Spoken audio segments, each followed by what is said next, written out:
So hello everyone, I've just finished watching a very emotional yet thrilling movie with my mom and dad on Netflix. No, actually my mom and my younger brother. This movie was called Greenland. So let's go quickly through the plot and we will kind of like go more in depth about the real message after this movie. I think this movie was absolutely a masterpiece and it is a typical movie of natural disasters. Yeah, so I think that I have watched this movie before because all the images and the plot looks really familiar to me. But anyway, so let's jump in the plot. I will read it from Wikipedia, and in case you want to learn more about this movie, I will put the link in the description box below. Okay, so structural engineer John Garrity lives in Atlanta, Georgia, with an estranged wife, Allison, and a diabetic son, Nathan.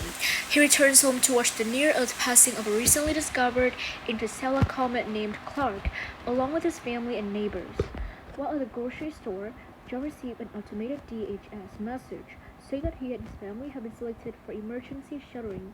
He then returns home just as the comet fragment is seen entering the atmosphere on live television. Previously expected to lie in the ocean near Bermuda, the fragment instead strikes Tampa, Florida, vaporizing the city along with most of the state. Okay, so we have a new word. Is it vaporizing? I've never encountered this word before. John received a call with instructions to head to Robins Air Force Base for an evacuation flight as Clark is on a direct collision course with Earth and the entire planet will be bombarded with hundreds of fragments over the next 2 days in a cataclysmic event, which one fragment large enough to cause an extinction level event. It's just kind of like similar to the dinosaur extinction event when the hypothesis is a dinosaur crashed into the Earth's atmosphere and destroyed nearly 70% of all living things on Earth. So just similar to that. John, Allison, and Nathan pack up and flee, unable to take anyone else with them as they would be denied boarding. At Robins Air Force Base, Nathan's insulin is left behind in the car. Well, I swear to you guys, this is one of the most frustrating part because I can't believe how things go. Like, if the boy Nathan is a little bit more careful, then all of them would kind of like on board on time. But thanks to that, they would not have been exploded in the airplane. So yeah, it's kind of like complicated to comprehend all the plot, but you have to watch the movies and follow the story. That at that time can you actually understand what I'm talking about, because if you're just hearing me talking about the review, you have absolutely no idea like how to visualize all the characters doing the part. So if you have time, please check this movie out. It's really worth it, and it's kind of really thrilling and engaging too. I really love all the movements and the story follow, but sometimes the part it is really frustrating or annoying. Like yeah. Okay, so I will not do any spoiler, but this video is it's kind of a spoiler because I've just read the whole plot for you guys, so it doesn't do any harm if I spoil a little bit. Alright, so why I feel frustrated with this movie is because of some parts, like for example, when Nathan and Allison, which are mother and son, kind of like, how do we say it? Someone is kind enough to give them a lift. So at first, I think that okay, they are good people, but it turned out that they actually have their own plan, is to steal her son in order to have that kind of band that wrapping around their waist in order to go on board, which I think is absolutely frustrating because like how come they cannot get on the plane safely? Like yeah, there's just so many plot twists and so many thrilling scenes there that I definitely recommend you guys watching if you want something more exciting to watch. Alright, so let's continue reading this. As John goes to retrieve it, Allison is escorted off the base after Nathan's medical condition is discovered, disqualifying him. John returns and boards a plane but quickly jumps off upon realizing Allison and Nathan were left behind. As John exits the base, a panicked mob breaks in, destroying several evacuation planes. When gunfire ignites jet fuel, returning to the car, John finds Allison's note saying she and Nathan are going to her father's home in Lexington, Kentucky. After getting medical supplies from a loot store, Allison and Nathan get a ride from a couple named Ralph and Judy Ventel. Okay, so this is the part where you are really annoyed and really pissed me off. Like, apart from that, I really enjoy this movie. Like, I will rate it 4.5 out of 5. Only for Nav to kidnap Nathan in order to use him, and the worst bands to board a flight. Like, I've just explained to you earlier. Like, they are just so freaking greedy. How can they just abandon the mother on a deserted street and just kidnap her son like that? Like, they are definitely in the thickle. I can't believe it. I just so shocked, like speechless, when they decided to abandon and to leave the mom behind. Like, what the heck? Okay, so quickly Alien tries to get help, but everyone is too busy and passes her, and a now hopeless Allison starts crying. John hitches a ride on a truck where a young man named Colin says it is headed to Agouti, Ontario, Canada, where private planes are flying to Greenland. They appear in evacuation site.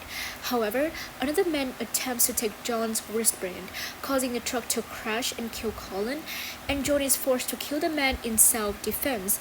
At another airport, the Ventons attempt to pose at Nathan's parents, but are arrested when the soldiers discover that Nathan is not theirs. Alright, so this is the most satisfying part, because Nathan kind of like tried his best and had enough courage to actually tell the truth, which I think is so brave of him, and I really appreciate that. Like, he decided to not let this over, and he tell to the soldier that they are not his parents, which, yeah, really courageous. Allison and Nathan are reunited shortly after a nearby FEMA camp. The following morning, John learns that millions have died in global impacts and that the largest fragment will hit in approximately 24 hours. Stealing a car, John reaches his father-in-law Dale's house, and Nathan and Allison. Oh my god, I always mispronounce the name. Like, Nathan Allison arrive shortly after. The family learn about a complex of underground bunkers near Pacific Space Base in Greenland, where the evacuees are being sent. The family had just enough time to reach Agouti, so John and Allison decide to go while Dale chooses to stay behind and die in the impact while giving them his truck. Reaching upstate New York. Wait, I don't see the part where Dale died. Like, I remember that when the family left, he's still smiling, like, how come he can die? Reaching upstate New York, the family is caught in a traffic jam. As a shower of molten debris rains down, they take refuge below an underpass, then continue to go on to Canada.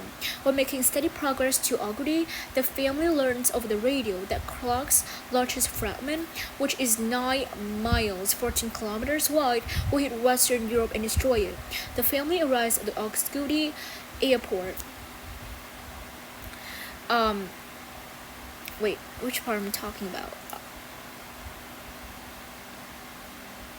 Yeah.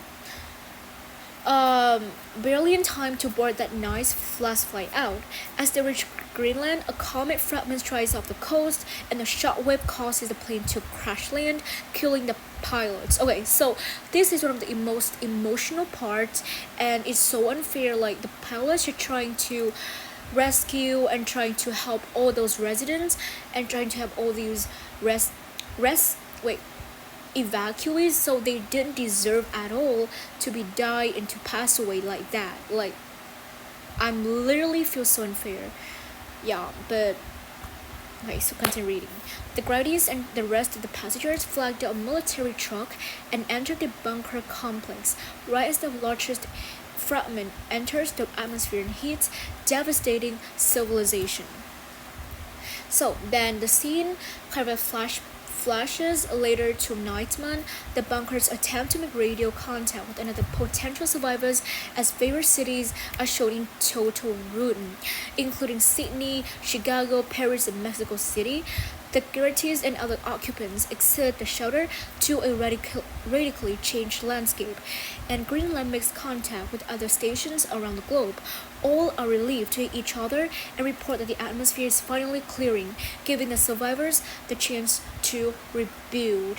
Right, so that's the end of this movie. I think it is a happily ending, and I'm practically really love this movie because it is so absorbing. I really love it, but apart from some kind of like parts I don't really like, I would this movie 1.5 out of 5, but overall it is worth watching. So yeah, it is really suitable for those who are interested in disaster movie like me. I really love watching natural disaster.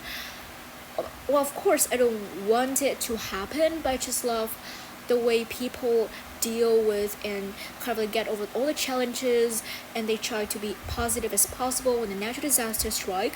So yeah, that's it. Thank you so much for watching this, and I'll see you in the next video with another review. Bye.